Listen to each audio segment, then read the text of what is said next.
makes sense. Hey, great morning, everyone. This is Dr. J.C. Doornick, and welcome to a special edition, they're all special, of the Make Sense with Dr. J.C. Doornick podcast.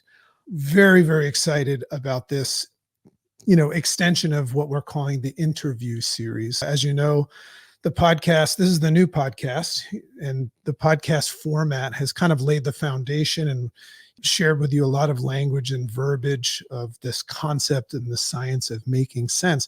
But as we move into the interview process, what's unique about these interviews, and this is a special one here, is we're not just looking to hear from people and have good conversation. We're also trying to take the science of making sense and help the audience really, really understand some of these topics and theories. And sometimes they're a little bit out of bounds, and this will be one of them. So I just want to tee this up. Our guest today, very, very special human being that I had the opportunity to share the stage with. And what's interesting about her is, she's a fantastic speaker. And just as soon as I met this individual, I said, I don't know what she does, but I'm sure she's really good at it. I got to meet Karen Conti, and Karen has this really, really interesting story. She's got this amazing background as a lawyer. She has a radio show that she hosts, and she just does a multitude of things. And we'll get into that a little bit. For those of you that have never heard me or my wife talk about it, we kind of have this little, I guess I would say, guilty obsession with this concept of the serial killer. And what that means is we're just fascinated how somebody could actually go and do those things. So the science of sense making is sometimes most interesting in the realm of things that don't make sense. We're open and curious to anything. So I come to learn that Karen Conti is actually launching a book, which is happening as we speak. It's so exciting. In the book, I look at the book cover because this is what she was speaking about, and it says Killing Time with John Wayne Gacy.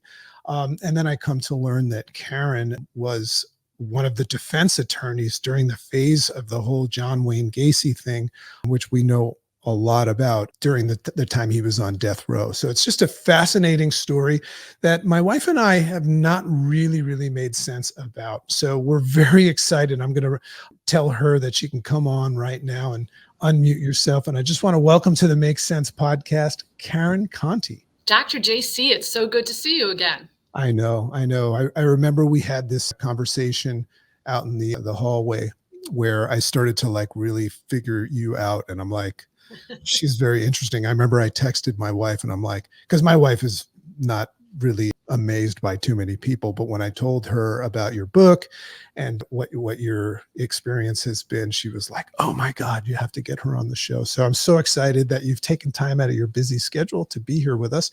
As you can imagine, there's so many interesting things that we want to talk about in this realm, but I want to share with you. It's interesting. When we decided that we were going to do this show and we were in the waiting game for it, naturally, I was thinking about what do I want to ask her questions about.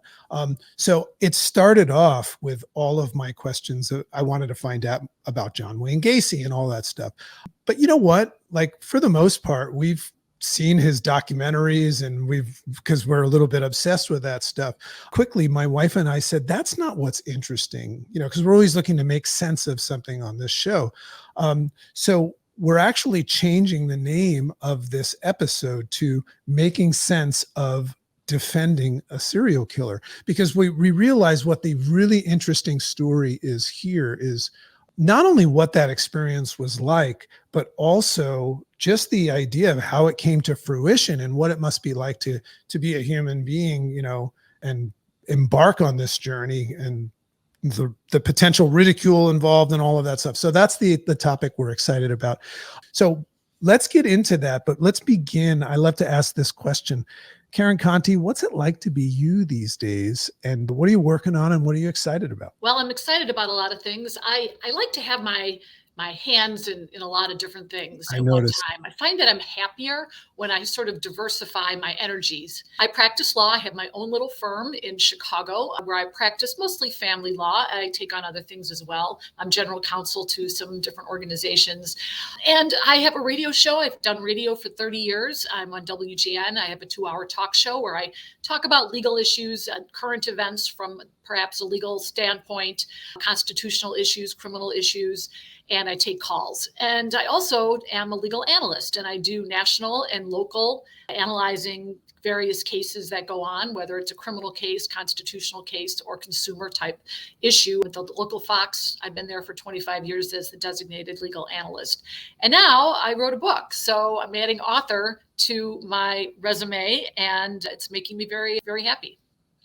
It's exciting. And without knowing you all too well, I just feel compelled to say I'm proud of you. Thank you. Very exciting. Just quickly, maybe in a little bit of, one or 2 minutes, how did you come to take interest in the law? Well, I've always been a person that's driven by fairness. And I think it's because I'm a middle child. So my older brother got the freedom to do what he wanted to do. My sister was younger and she got spoiled. So I was always in the middle and I didn't think I was treated very fairly. So I was always arguing with my parents in a nice way, in a respectful way. And I also grew up in an era where we looked up to politicians. We looked up to the John F. Kennedys of the world. And I, in the back of my mind, thought I would like to do that. I'd like to be some sort of leader, whether it's local or statewide. I've gotten rid of that ambition in my life, given the state of politics today. But I always thought the law would be an avenue for me to do all kinds of other things and to get a really good education and to be prepared and to be in the know for whatever came my way. And the career's been good for me. I have a son that is kind of like we always said he would be a great lawyer.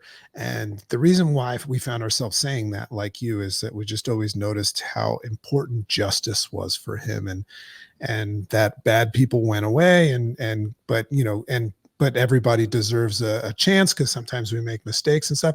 And he is actually now found his, just organically, he's involved in criminal forensics, but in the cyber computer land and stuff. So I think it's called computer forensics. And it's just interesting how my son is just compelled to catch bad guys and things like that. So the reason why I asked that is because, this is a pretty interesting thing that you got involved in. And I'd love to, kind of lay the foundation for this conversation by asking you kind of how did this whole thing happen? Because there's two sides of that. And I'd love you to try to, or attempt to cover this.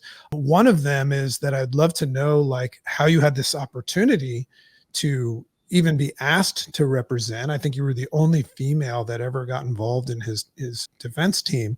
So there's the opportunistic component of it, but also there's this other piece where you don't have to accept all the work that you're given. I'd love to hear a little bit about why you decided to do this. Well, I've always been against the death penalty. Even when I was a young child, my parents reminded me about having arguments. And my parents were both in favor of the death penalty. So I was I don't know where I got it. I don't know where I got the idea that I was against it, but I was. And, of course, you talk about it, but you never do anything about it. Gacy committed his crimes while I was in high school. So, I remember that time. It was a loss of innocence for the Chicago area. It was horrifying. I don't think I even understood it really as a teenager, what was really happening and what Gacy actually did, or that people in this world were capable of those evil acts. But flash ahead, now I'm a lawyer. I went to college, I went to law school. I've been a lawyer for 6 or 7 years. I'm still relatively inexperienced, and I certainly never handled a murder case or a death penalty case with 33 young men and boys killed. So I was driving down the road with my law partner and my husband, and we turned on the radio and we heard Gacy had an execution date set. And we thought, wow, they haven't executed anyone in Illinois for a long time. Oh my gosh, are they really going to do this? And then I said, wouldn't it be weird if we were called upon to represent him? Just laughing it off. And in a couple of days, that's exactly what happened. My husband and I had argued before the United States Supreme Court on a First Amendment issue a couple of years back. So our name was kind of up in the ranks as far as First Amendment lawyers. And Gacy had some issues other than his death date that he wanted someone to represent him on some really, truly frivolous issues of civil litigation, that the prison was suing him for monetary damages because he was making money while he was incarcerated.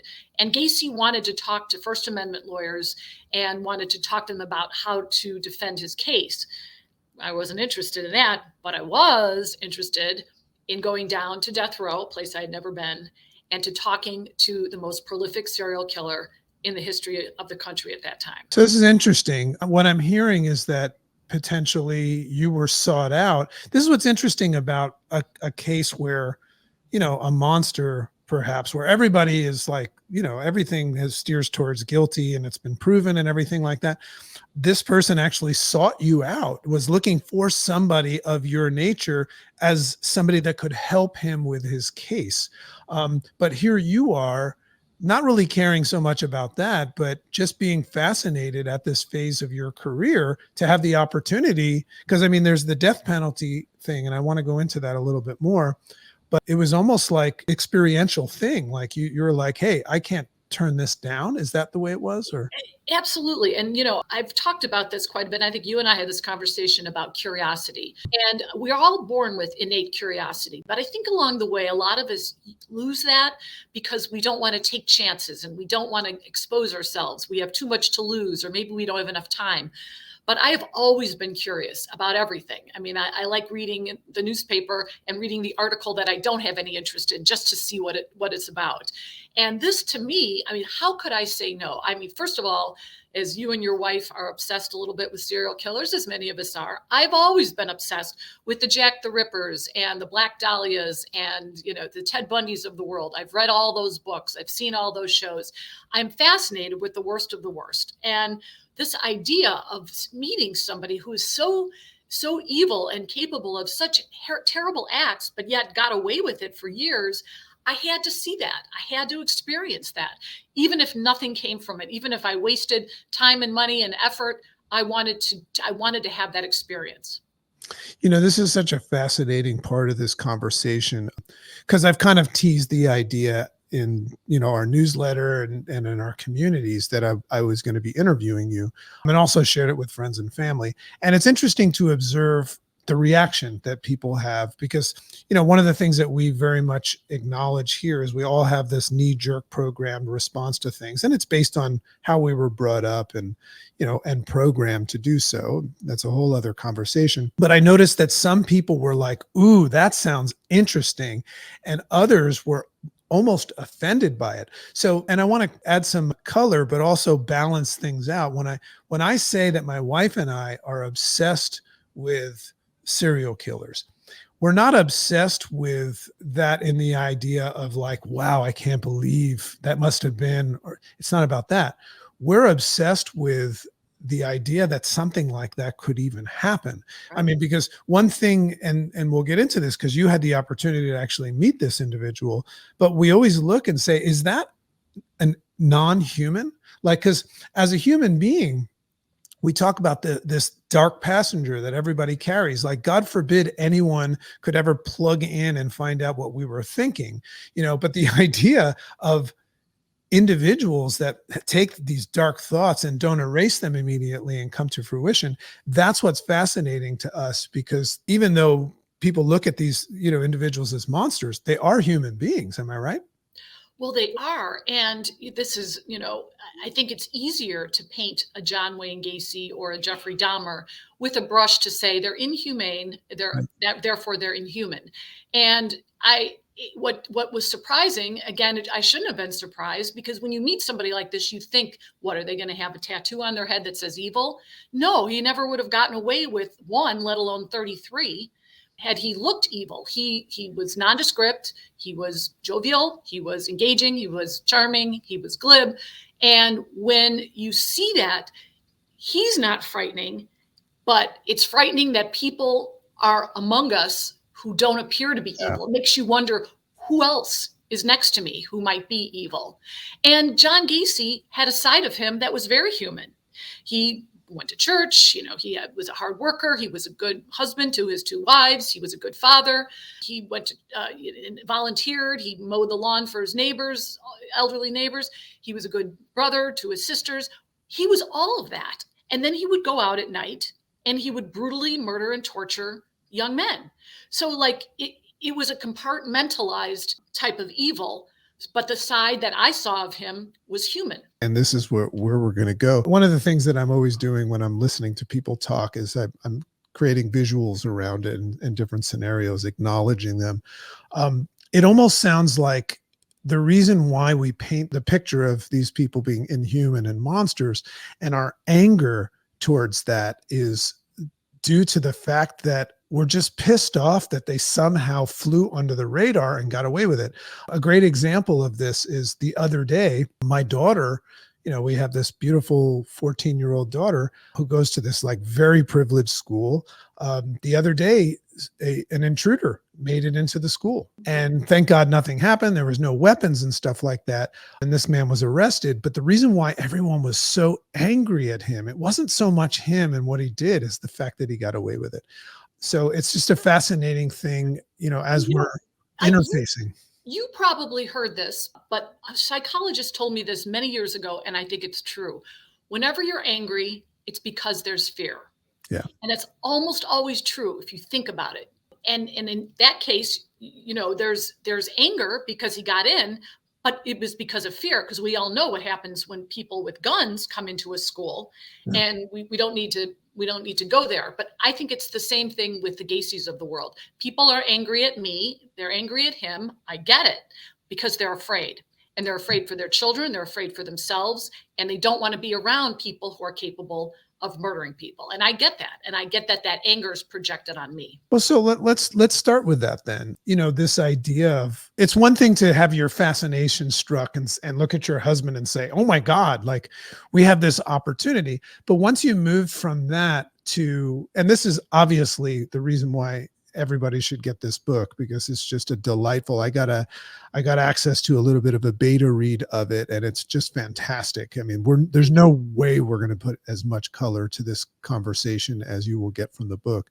But take us to that moment where you went from being intrigued by the idea to deciding to defend somebody that was obviously guilty. I mean, that's an interesting concept, is to be hired to defend somebody that is 100% guilty and just so evil. What was that like for you to make that decision? Because you can understand that there's your experience there, but now you're going to be looked at in a certain way. Well, first of all, you have to understand, we as lawyers represent people who do bad things all the time. And I represent guilty people all the time.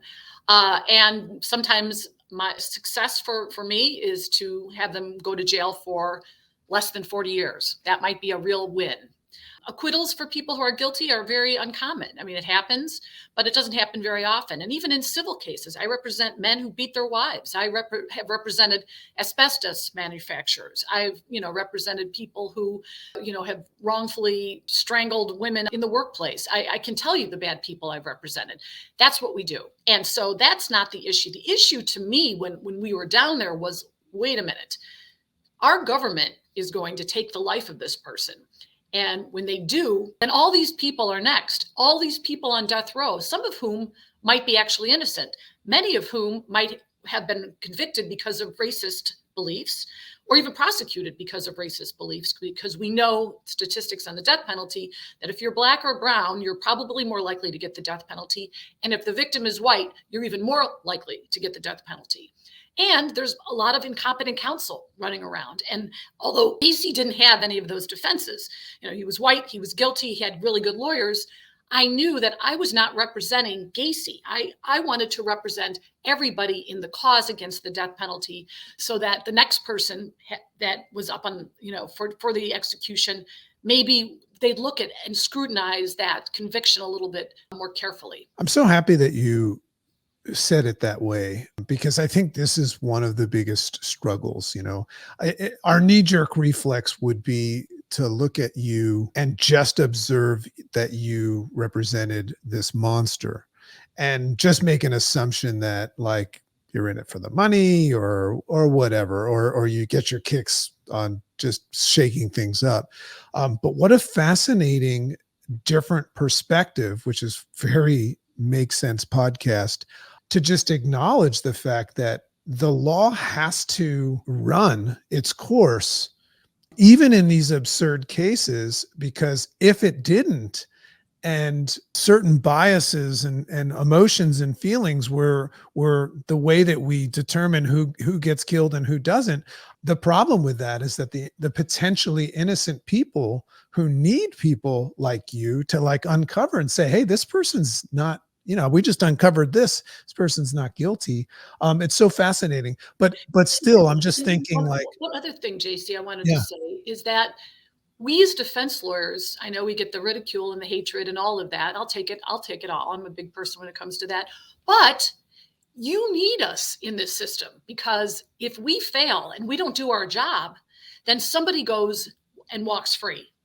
And it's in my book, we don't have to touch upon it, but Gacy had other co-conspirators that helped kill some of these young men and boys. It's almost certain that that's the case. But for some reason, that wasn't fleshed out, and those two young men walked away.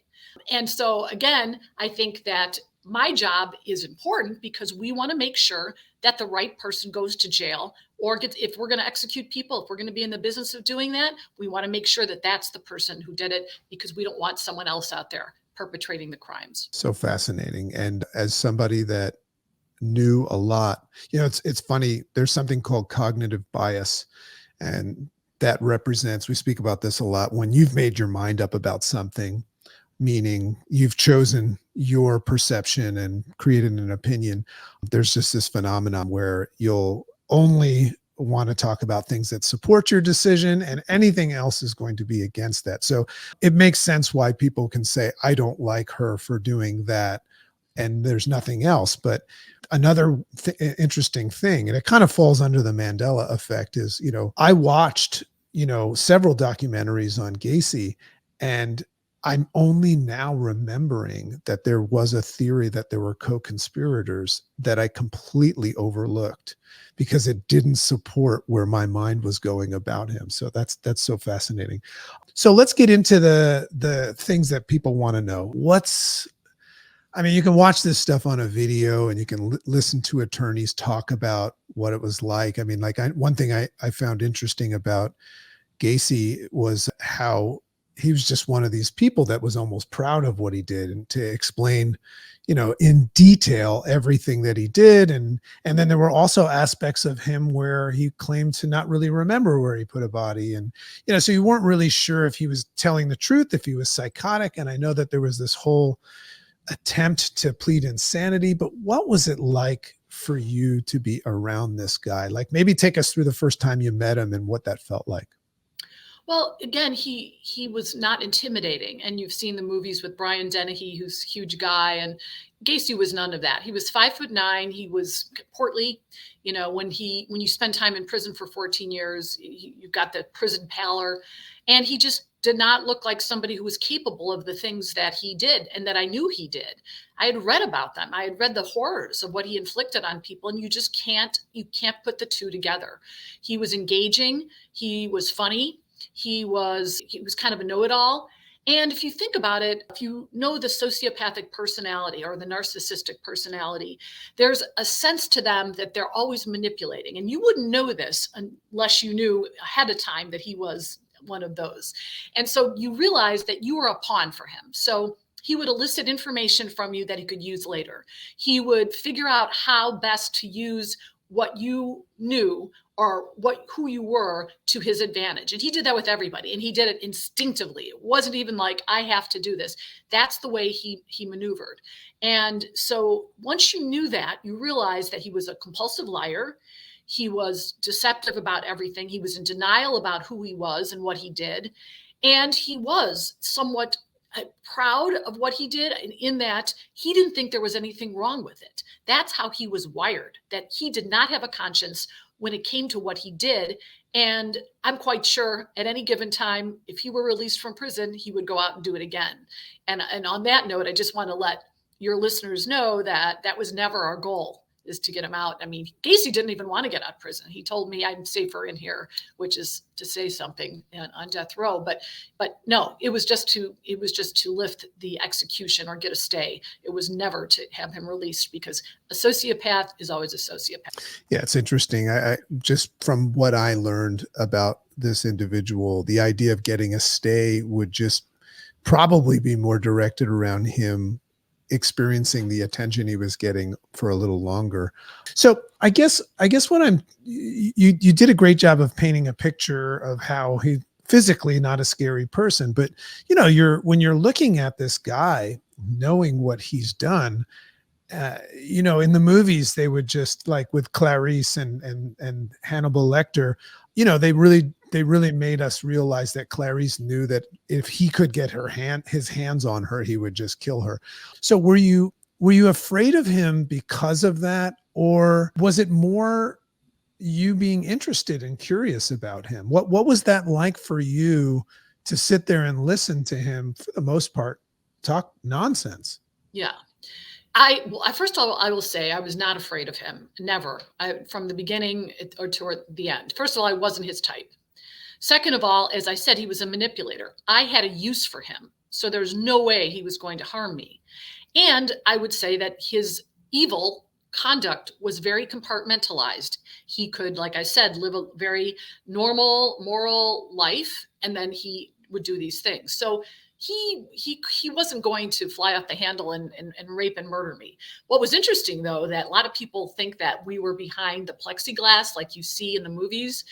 In Illinois death row at the time, you were in this bullpen with all of the killers and serial killers and multiple killers and psychotic killers in Illinois, the worst people of the worst.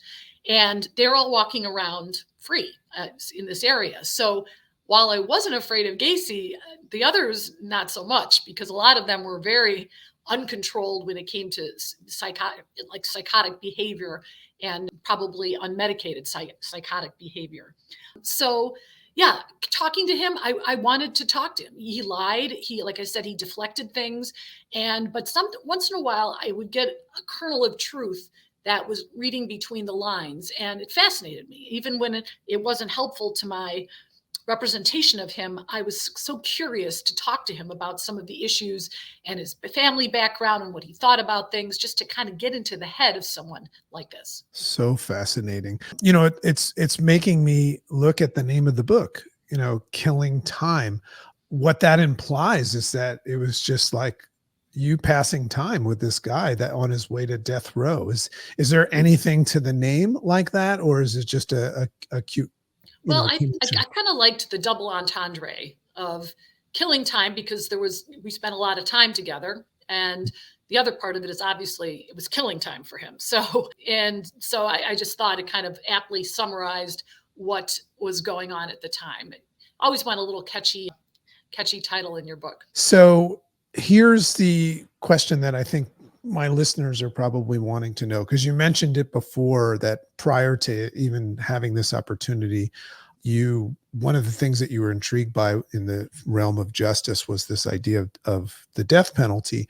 So tell me a little bit more, because a lot of people they just have opinions about the death penalty. I'd love to know what your opinion is about the death penalty, and naturally, did he deserve it? Was he a candidate, or is nobody a candidate for the death penalty? Well, a lot of people will say, why should we abolish capital punishment? And I always say it the opposite. Why should we have it? Again, I don't want to get preachy about it. In my book, I hope I'm not preachy. And I actually did talk about cognitive bias in my book. It's funny that you mention it, because people who are against the death penalty, I'm not going to convince you otherwise. But I give the reasons, and you can take them or leave them, or research them or not research them. And I think my position is that nobody deserves the death penalty. I mean, everybody deserves to die. We're all going to die. And I just think the government being involved in ending someone's life is very serious for a number of reasons. One is it's final. On Illinois death row, in a 15-year period, we had 12 people exonerated and 12 people put to death. When I say exonerated, I don't mean on technicalities. I mean on actual innocence. This was after Gacy. And that's why our very conservative Republican governor abolished the death penalty. He said, I can't do this. That's not a good batting average when 12 walk free and 12 are executed. So we get it wrong all the time. The worse the crime, the more likely an error is going to be made, because jurors, when they are faced with horrible evidence, have a real inclination to just want to convict. And I understand that. It's human nature. I'm afraid. And if there's any chance that that guy did it, I'm putting him away or killing him. So we get it wrong. Again, racial disparity. One of the things that's really practical is that it costs a lot more to kill somebody. The whole process is more expensive. There's more forensics, there's more defense and more prosecution fees. Like Idaho is getting ready to spend $750,000 to build a firing squad chamber. Use that money and prosecute pedophiles. I mean, put more people in jail. That's a ridiculous waste of money, in my opinion. So a lot of states actually have gotten rid of the death penalty to save money. So although taxpayers say they don't want to pay for someone in prison, it's much cheaper just to throw them there and throw away the key. Those are just some of the reasons. Yeah. And, if we all of a sudden had a surprise visit from one of the family members, that's where that cognitive bias comes in. And, we have to understand that. And this is what my podcast, deals with quite a bit, is if you take two people with completely different perspectives and opinions, they're both right. So I think that's the space that I like to sit in, is hear both sides and make sense of them. Like when I hear you talk about the reason why, it's one thing to say, I'm not, an advocate of it. I don't think anybody should have, that type of a death. If I'm on the other side of it, I'm automatically thinking that you're crazy and things like that. But if I take the time to understand it, and that's the concept is to make sense of it and look at the 12 versus 12, then I can have a better understanding of why you said that. Just as I could listen to a family member that lost a loved one, you want to talk cognitive bias. I all bets would be off. I just would stop believing in anything that I believed in. So it all makes sense. What I'm curious to know, and I don't know if you got this from him, or because this would be based on you creating an opinion. And I know that your job was not to create a psychological profile on him, but a very, very challenging concept of looking at somebody like a Manson or a Dahmer or a Gacy is to just understand why they did what they did. So you learn a little bit about his upbringing and things like that. But after meeting him, I want to ask this question the right way without getting too much, firing feedback from my listeners.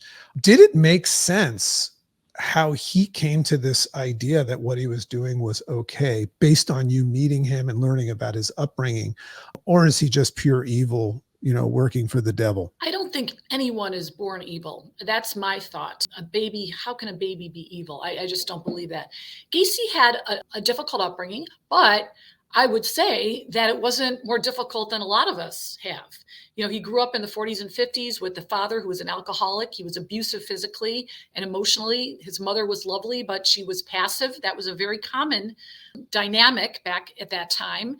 And Gacy was beaten. He was always a kind of a weak kid, didn't like sports or anything, was effeminate in a way. His father was relentless in calling him homophobic names. Gacy was sexually abused a couple of times when he was young. He had a couple of head injuries, significant head injuries, which they say can change your impulse control and your ability to be empathetic. And then he was also raised in a very strict Catholic environment. So this being gay back at that time was completely unacceptable. So if you add those things all together with maybe a slice of organic problem that maybe he was born with, you have this idea, and the psychologist will opine that he was going out and killing himself over and over again when he was killing these boys. And when you think about that and how chilling that is, it makes some sense, but you know what? JC will never know for sure. And I try in my book to explain or delve into it. And I've known his family for 30 years and I talk to them about his upbringing and none of it makes much sense, really. Yeah, it's interesting because you just remind everybody, and this is a very complicated conversation in itself, but you remind everybody that once you make a determination or create what we call an opinion on something, all you've done is just take your best guess with your current reality to say, this is what I think. But I always challenge people and say, is there an exclamation point at the end of that? Or are you open and curious to learning more? So it's a fascinating thing when a human being makes a decision on something, and then even though what they've decided on, like, I'm not going to use Gacy as an example, but I'm sure there's been situations where somebody's been proven guilty and put on death row, and then facts were brought to the case that prove that maybe they're innocent, and certain people will ignore that because they've already committed to a decision, and that's probably one of the most important skill sets of the legal system to adopt, is to be open and curious. A scientist is not interested in what's right and wrong. They're always open to what's better. So it's interesting.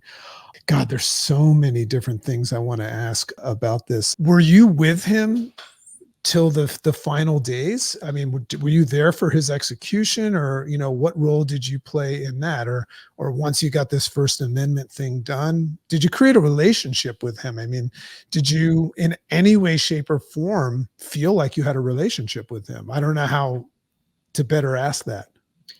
Well, first, I had a relationship with him. I have to have a relationship with all my clients.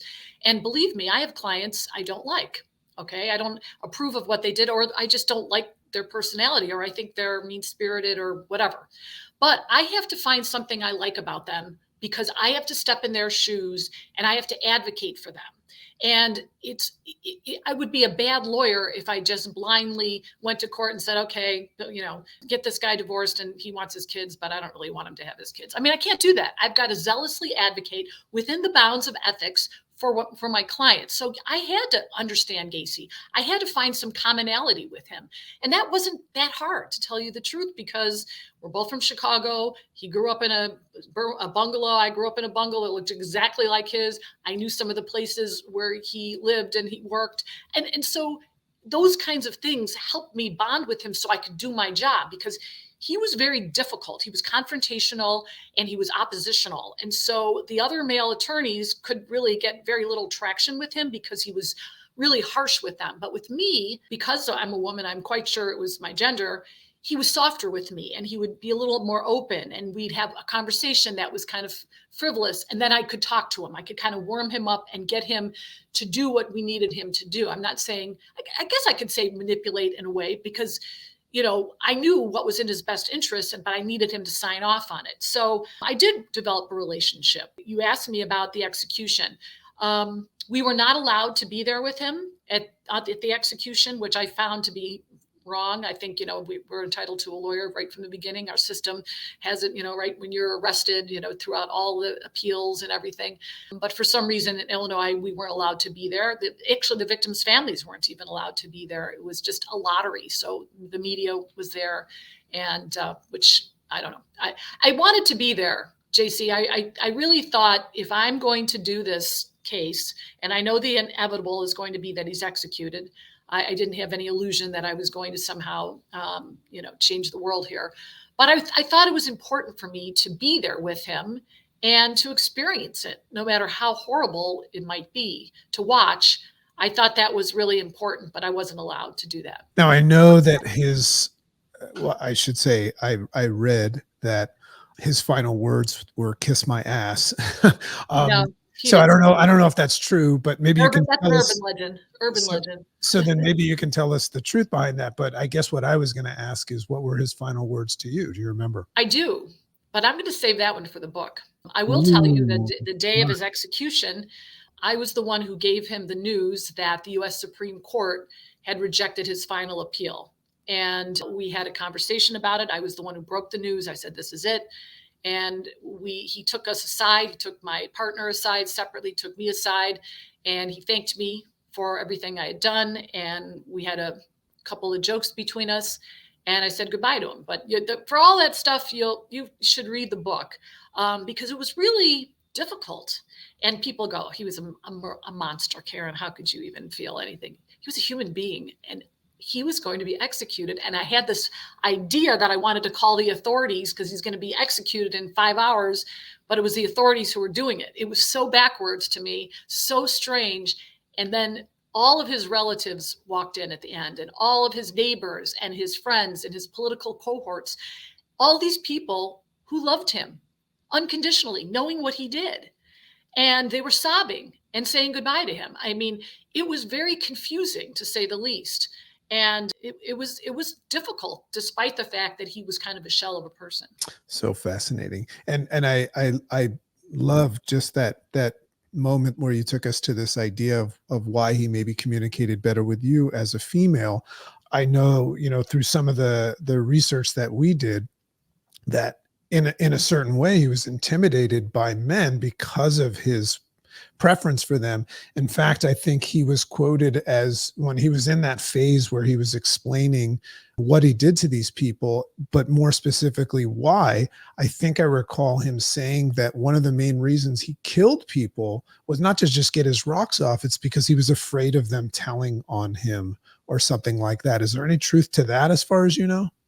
Well, I think that's part of it. He had been convicted in Iowa of sodomizing a young man, and he went to jail. He got a 10-year term. He only served 2.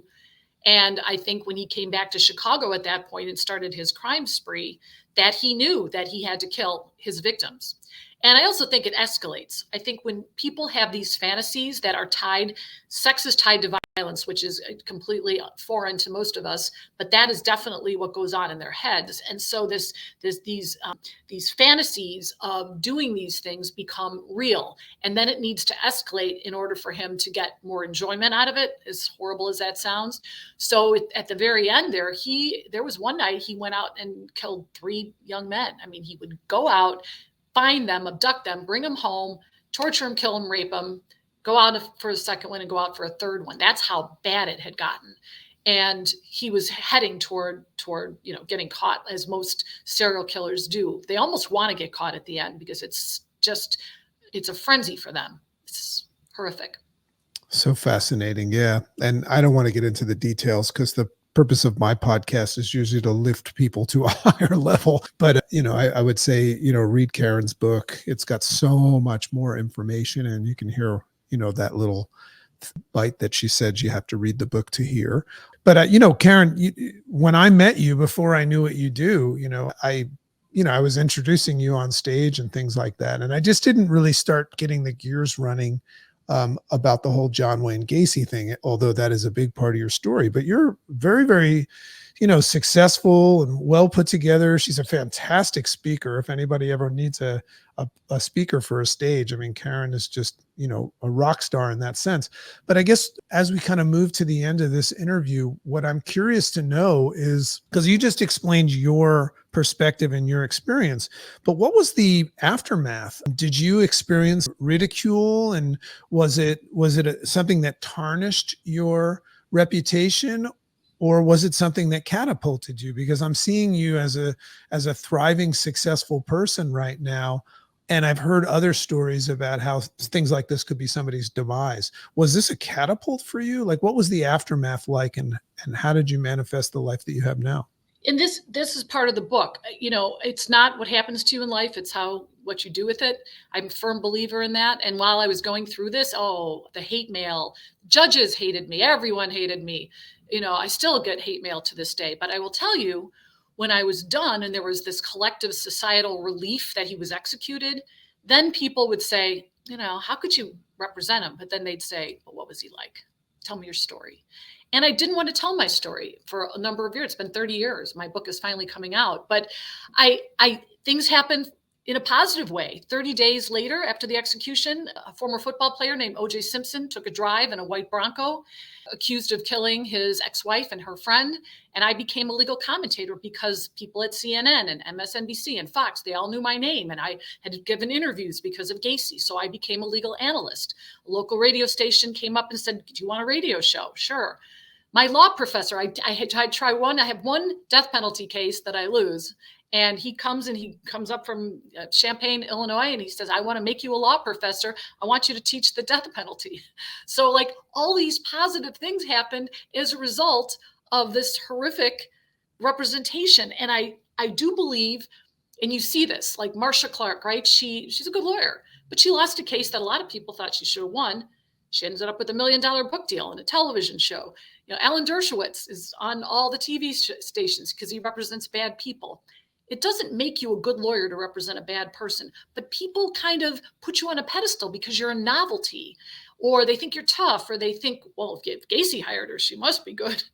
But so there's this weird thought that when you're associated with bad people, that you're actually a good lawyer. I'll go with it. I don't know. It served me pretty well in the last 30 years. Fascinating observation of behavior that you have a front row seat to see is, if I truly despise something or someone, I won't even want to talk about it. But there seems to be, even in the people that would send you hate mail or ridicule you, but then follow up with wanting to hear about it. Is there an interesting observation? I mean, God, you have such an interesting perspective there as being the person that maybe gets lashed out at. Is there a universal fascination with death? Or what is it about human beings? I don't know if you feel comfortable answering a question like this, but I notice this too. I notice that people that claim they don't want to talk about something, whether it's politics or religion, because they're so hell bent on their own opinion, or even death, the death penalty, or serial killers, seem to still watch the shows and Well, be fascinated. that's a good point, because there was just a show that came out 2 years ago where I was interviewed episodically throughout the piece, and I got this all. Don't say Manhunter, because that's our show. No, Okay. no. And it was a well done piece, but I mean, all these emails and I realized that each and every one of them had watched the entire thing because they knew the different episodes that I was in and would remark about what I said. What are you doing watching a Gacy docuseries if you are so appalled by it? Turn it off. So again, I think that people are obsessed with it. I think people are fascinated with evil, and I think that they're addicted to it. They want to see it. They're fascinated by the best of the best. The Olympic athletes, everyone wants to watch the Olympics, right?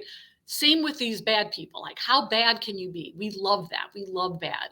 And I don't know that that's ever going to change, but I think that being associated with that whole phenomenon, I think I get the brunt of it. And I think the lawyers get the brunt of the bad association. Yeah. Sex, drugs, and rock and roll, and add death to it.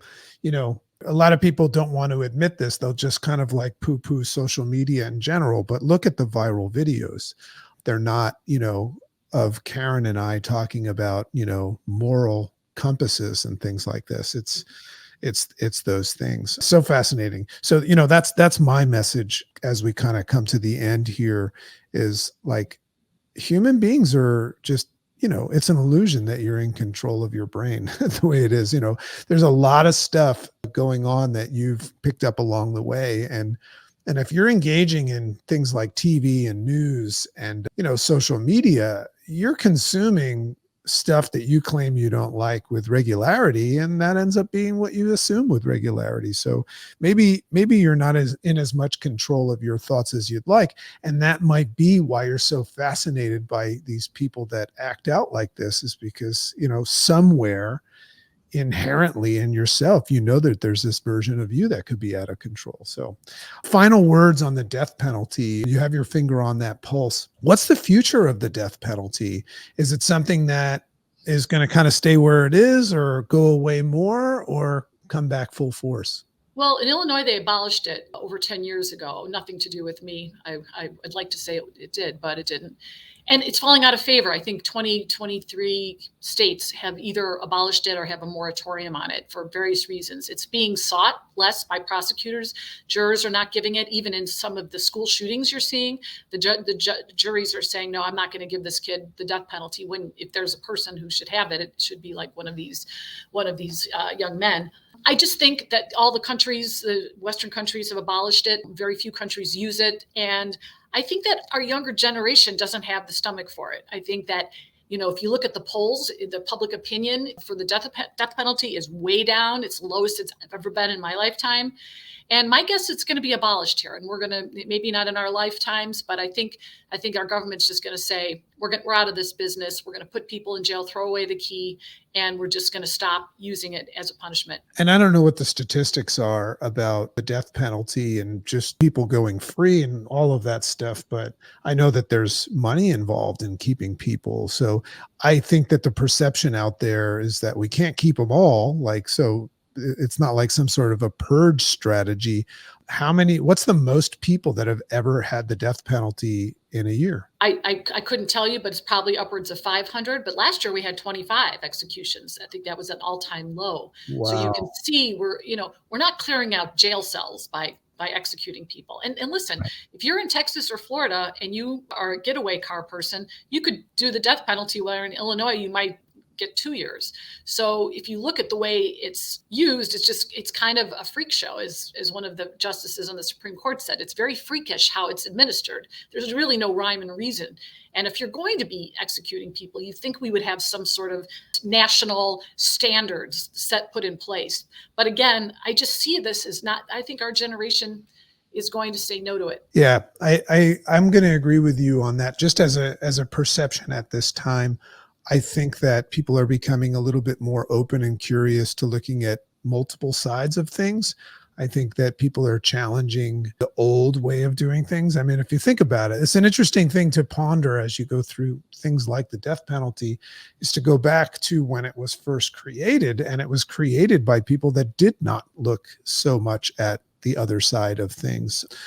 So God, this conversation could go here or there. Just for everybody that is listening to this episode and you in some way, shape, or form feel like I made an opinion about it, I was just stating all of the sides of it. So Karen, so honored to have you here. So excited about your book. Guys, at the time of this recording, Karen's book is actually going out into the public the next day, which would have been I believe the 26th of March, 2024. And we're going to help her promote that. But if you haven't gotten a hold of her book and this topic fascinates you, or you're infuriated by it, but still feel compelled to want to know about it, you're one of those people, go get the book. Yeah, and there's other reasons to read it. I mean, and again, like, just because you're in favor of the death penalty, I totally respect that. But that's not exactly what the book's about.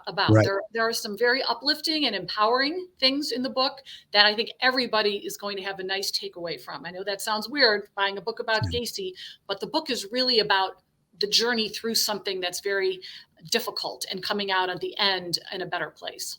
Well, that's something everybody can relate to.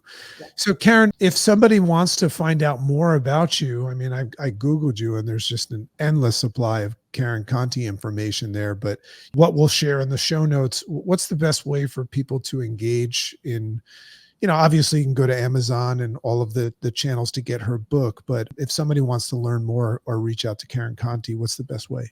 Best way is just to go to KarenConti.com, and there's an email address there, hello@KarenConti.com. It all comes to me.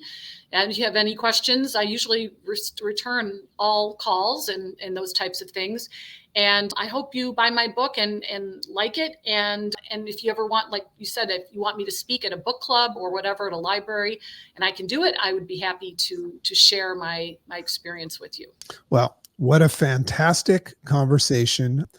I know that my wife is going to probably yell at me and say, you should have asked her this, you should have asked her that. So we might have some sort of a follow-up. But with regards to defending a serial killer, that whole aspect, it makes sense.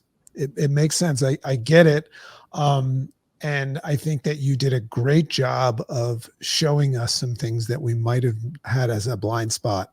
So you're a fascinating person, perfect for this show. And it was an honor and a privilege to have you. Thank you so much. Thank you, JC. Take care. Makes sense.